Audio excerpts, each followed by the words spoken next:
আজকে আমরা জানতে চলেছি মায়াপুরে অবস্থিত বিশ্বের ঐতিহাসিক এবং সর্ববৃহত্তম হিন্দু মন্দির সম্পর্কে। কবে থেকে সূচনা হলো, কেন স্থাপন হলো, কেন এত বিদেশি ভক্ত, সমস্ত কিছুই থাকবে আজকের এই ভিডিওতে। তাছাড়াও থাকবে চৈতন্য মহাপ্রভুর জন্মস্থান থেকে শুরু করে তার হরে কৃষ্ণা মুভমেন্ট সম্পর্কে। চলুন তাহলে শুরু করা যাক। কৃষ্ণ কৃষ্ণ হরে হরে, হরে রাম রাম রাম হরে হরে। পশ্চিমবঙ্গে নবদ্বীপের কাছে এই মায়াপুর মন্দিরটি অবস্থিত। মায়াপুরের অস্তিত্ব সম্পর্কে জানতে গেলে আমাদের জানতে হবে শ্রী চৈতন্য মহাপ্রভু সম্পর্কে, কারণ ওনার সাথেই জড়িয়ে রয়েছে মায়াপুরের এই ইস্কন মন্দিরের অস্তিত্ব। শ্রী চৈতন্য মহাপ্রভু জন্মগ্রহণ করেন 1486 খ্রিস্টাব্দে।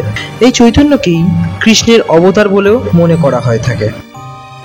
পশ্চিমবঙ্গে নদিয়া জেলায় হিন্দু ব্রাহ্মণ পরিবারে পণ্ডিত শ্রী জগন্নাথ মিশ্র ও শ্রীমতী শচীদেবীর গৃহে জন্মগ্রহণ করেছিলেন এই চৈতন্য মহাপ্রভু। শ্রী চৈতন্য মহাপ্রভুর গায়ের রং গৌর বা স্বর্ণালী আভাযুক্ত ছিল, তাই তাকে গৌরাঙ্গ বা গৌরচন্দ্র নামক অভিভূত করা হতো। আবার অন্যদিকেও নিম বৃক্ষের নিচে জন্মগ্রহণ করেছিলেন বলে ওনার মাতা তাকে নিমাই বলেও ডাকতেন।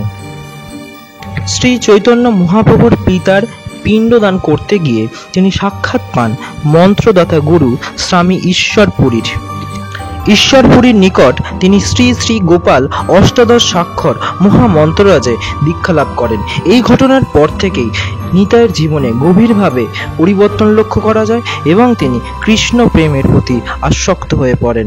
তিনি প্রথম হিন্দু ধর্মের জাতিভেদ উপেক্ষা করে তিনি সমাজের নিম্ন বর্গের মানুষদের বুকে জড়িয়ে ধরে হরিবোল ধ্বনি বিতরণ করতে থাকেন।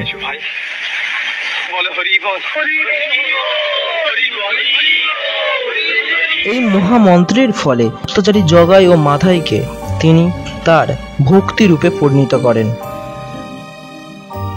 তার প্রভাবে মুসলমান যেমন সনাতন ধর্ম ও বৈষ্ণব মত মেনে নেন এবং তিনি তার নাম রাখেন হরিদাস ঠাকুর। মাত্র 24 বছর বয়সে কাঞ্চননগরে স্বামী কেশব ভারতীয় নিকট সন্ন্যাশ্রমে দীক্ষা নেবার পর নিতাই পণ্ডিত শ্রী কৃষ্ণ বা বলা যেতে পারে কৃষ্ণ চৈতন্যদেব নামটি গ্রহণ করে। তারপর থেকে তিনি জাতিভেদ প্রথা উপেক্ষা করে প্রত্যেক বর্ণের মানুষের কাছে শ্রী ভগবত গীতার যে মূল্যবান যে বাণীগুলো সেগুলি প্রচার করতে থাকে এবং হিন্দু ধর্মের হরে কৃষ্ণ মুভমেন্ট চালু করেন।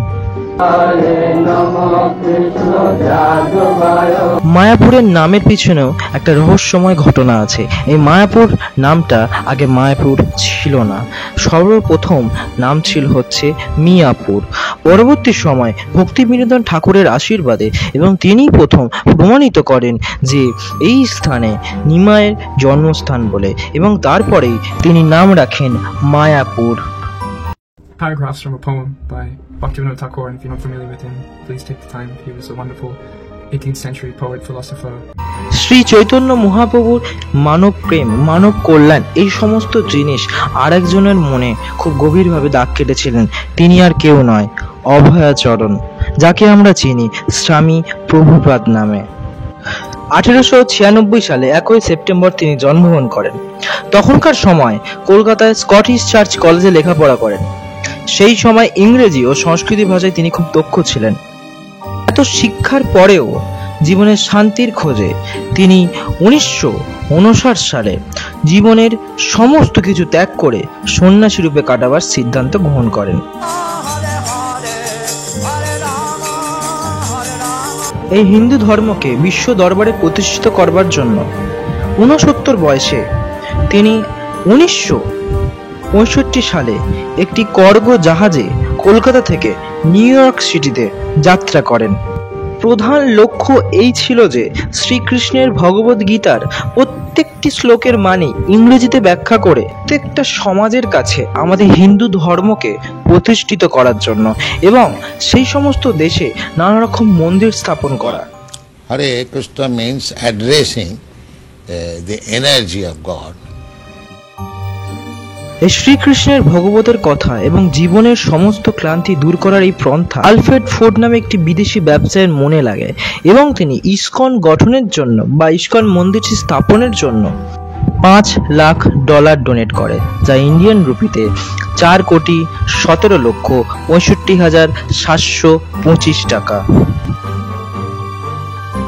কথিত আছে শ্রী চৈতন্য মহাপ্রভু হচ্ছেন এই কলিযুগের কৃষ্ণ আর শ্রী মহাপ্রভুপাদ হচ্ছে বলরাম, এবং তার ইচ্ছা ছিল যে 500 বছর আগে থেকে অনুমান করেছিল তারা যে এই অদ্ভুত একটি মন্দির স্থাপিত হবে, যা স্থাপন করার শুরু হয় 1966 সালে প্রথম প্রভুপাদের হাত ধরে। এই মন্দির নির্মাণ কার্য শুরু হয় 2009 সালে। আমরা যতটা সম্ভব জানতে পেরেছি যে এই মন্দির নির্মাণ কার্যে খরচ হয়েছে 700 কোটি টাকা। মন্দিরটি ভারতের পশ্চিমবঙ্গের রাজ্যে নদিয়া জেলার গঙ্গা ও জলঙ্গি নদীর মাঝখানে গাঙ্গেয় বদ্বীপ অঞ্চলে অবস্থিত করেছে। এলাকাটি গড় সমুদ্রপৃষ্ঠ থেকে 11 মিটার বা আমরা এটাও বলতে পারি 36 ফুট উপরে অবস্থিত। মন্দিরের চত্বরের পশ্চিম দিকে গঙ্গা প্রবাহিত হচ্ছে আর জলঙ্গি নদী দক্ষিণ দিক থেকে প্রবাহিত হচ্ছে। একটি অপরূপ দৃশ্য আপনারা কিন্তু এখানে গেলে কিন্তু দেখতে পাবেন। আজকের মতো ভিডিওটা এখানেই। ভিডিওটি ভালো লাগলে অবশ্যই লাইক করবেন, শেয়ার করবেন আর বন্ধু বান্ধব বা আপনাদের পরিজনদের কাছে অবশ্যই শেয়ার করে দেবেন। দেখা হচ্ছে পরবর্তী একটা ভিডিওতে। হরে কৃষ্ণ।